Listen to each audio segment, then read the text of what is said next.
I bring the children to the homework club 3 times a week. The homework club is absolutely free to the whole community. The tutors actually help anybody and everybody from Key Stage 2 all the way up to GCSE. Do you want to sit here? I'll check your word. T-U-R-N-E-D. Turn round and round. I was going like this. The resources that the library provides are very, very good because it's all under one roof. You've got the access to internet, reference books, librarian staff. If you've got any questions, the librarian will willingly to help you as well. Most of them go out the way to actually help you if you've got a particular book that you need to find or any questions, and they will pull away from their jobs and help your child. I've never known Mr. Hassan or Sajada not to be able to answer any question that the children have brought in. It's a tough one. You do get parents that don't speak English very well or English is a second language. It's a great resource for them because Mr. Hassan and Sajada do speak Urdu and Punjabi, and they can help the parents with a particular question. Okay.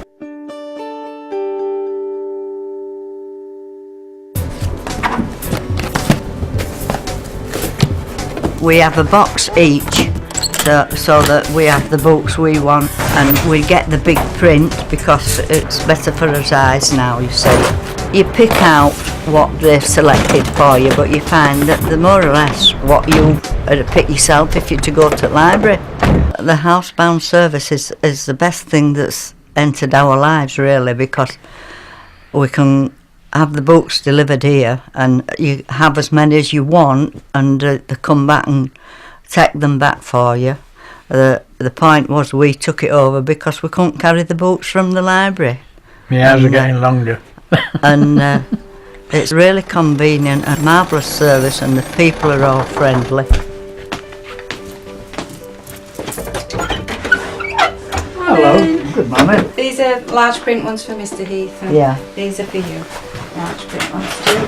Right, thanks very much. Those are your novels. And Yeah. I've done you a mixture of westerns and adventure and some mysteries. I think I've had them before. We've always had a library in Bradford ever since I went to school. But they've created this, you see, for the older people that can't get about. All the best. Alright then. Glad to see you. I'll try not to. I'll open the door for you. Oh, thank you.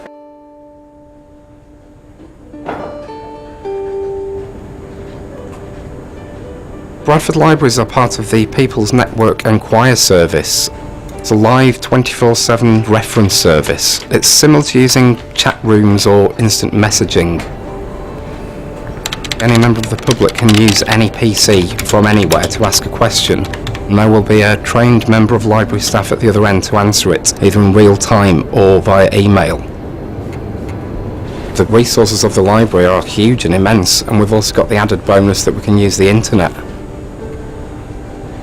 On a typical day, we probably get about 50 or 60 questions between 9 AM and 5 PM. Students, children doing the homework, serious researchers, anybody really. It's such a wide range of people.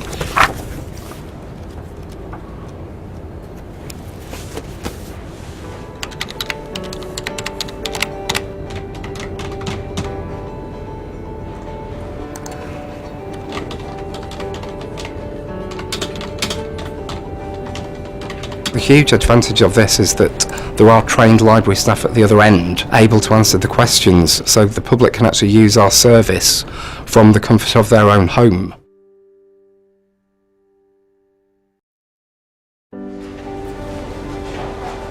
I was employed as a playground supervisor, and knowing the children so well, I saw them operating the computer and observed, and I thought, it's time I did something about this. I really wanted to master this internet and the skills attached to it. So I came to the library one day. I remember very well approaching the member of the staff and how well I was received, and they went on to point out different aspects of the learning.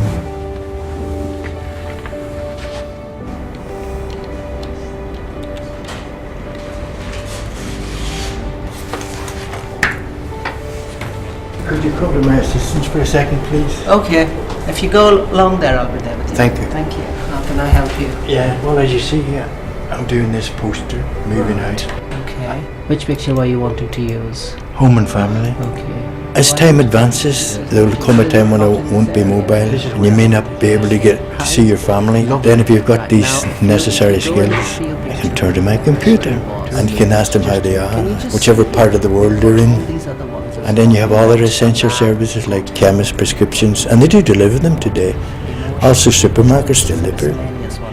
And my day is not full, time taken up, so I'm saving time, but most of all, I'm saving energy. I'm extending my life. Es esmu no Latvijas un es dzīvoju Anglijā jau 10 mēnešus. I'm coming to Bradford Library Center from October. At first I checked my English skills. Then I took a course to improve my English and fill in some gaps in my knowledge. Now I am preparing myself for passing the English test and adult literacy.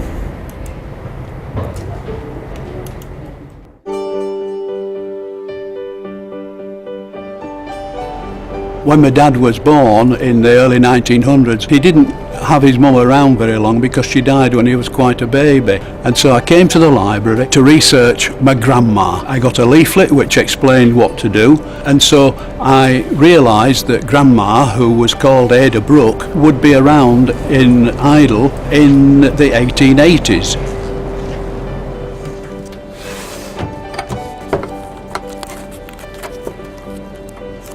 I looked at the 1881 census using the index which was on microfiche and found Ada Brooke aged 9, and it said that she was living in Idle. This pointed me to the right part of the 1881 census, which is on film here. I was able to find Grandma. It turned out that she was the youngest person, in fact, in the family, living with what seemed to be her parents, John and Susanna Brooke, with a number of older sisters, including Martha Ann, who was 34. Here on the 1881 census, we've got Ada. She's 9, she's a scholar. She's living with her parents, John and Susanna Brooke, and he's out of work, but he's a weaver, and his wife, 58 years old. It's a bit old. I have a 9-year-old daughter. I'll have to check on that. Definitely get her birth certificate. I was a bit unsure about the actual parentage of Ada, so I decided to go for a birth certificate. That was easily found using the births, deaths, marriages indexes which they have here at the library, and so I sent off for her birth certificate. Later on I actually got the birth certificate, which did in fact show that the eldest daughter was Ada's mother. In other words, Martha Ann was her mother, not Susanna. So actually on that 1881 census, I'd not only found my grandmother, I'd found my great-grandmother and also my great-great-grandmother. 3 generations at one go.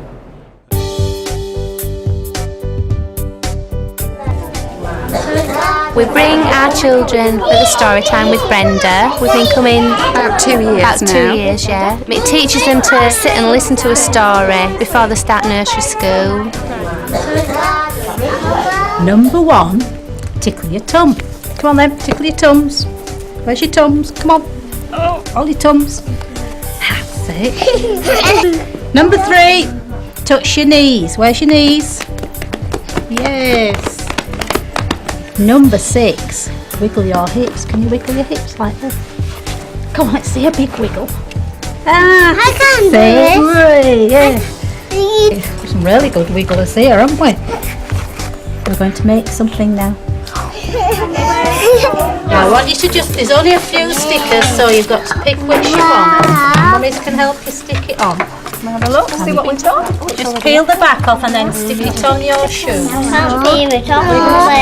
They've made all sorts of things. They've made spiders. Yeah, they made Christmas trees, ornaments to put on the Christmas tree as well, which is fantastic. They made a Father Christmas face, haven't they? Things that they can go home and show the family at home as well.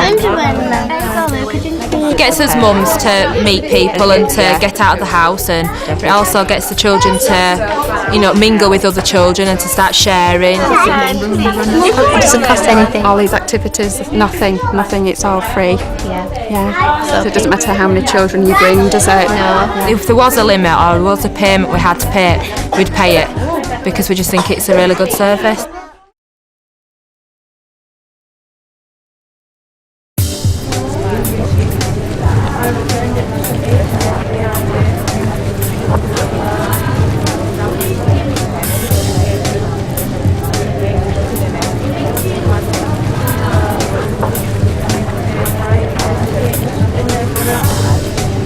I'm a basic skills tutor. I don't have the internet at home, so I come here to the library to look for new resources. I come in here for checking my email. I use the internet for a school project. I use the internet because it's free and because I haven't a telephone line in at home. Just come down when we're bored and go on games and that, speak to his mates on MSN. I'm using the internet to apply online for a specific teaching course. I use the internet to create Neopets on neopet.com, and if you don't have a pet, you can go on it and create one, and you can choose what type and what colour you want it to be. I'm using the internet because I want to get the information about the Pakistani people. I use the internet to contact my family and friends. I come to the library to check my emails and read some news. Internet shopping. Check my email and read the newspaper. To book a hotel in France. It's actually pretty good for job searches. There is no charges. It's free. It's free. It's free. It's free for everyone. It doesn't cost anything.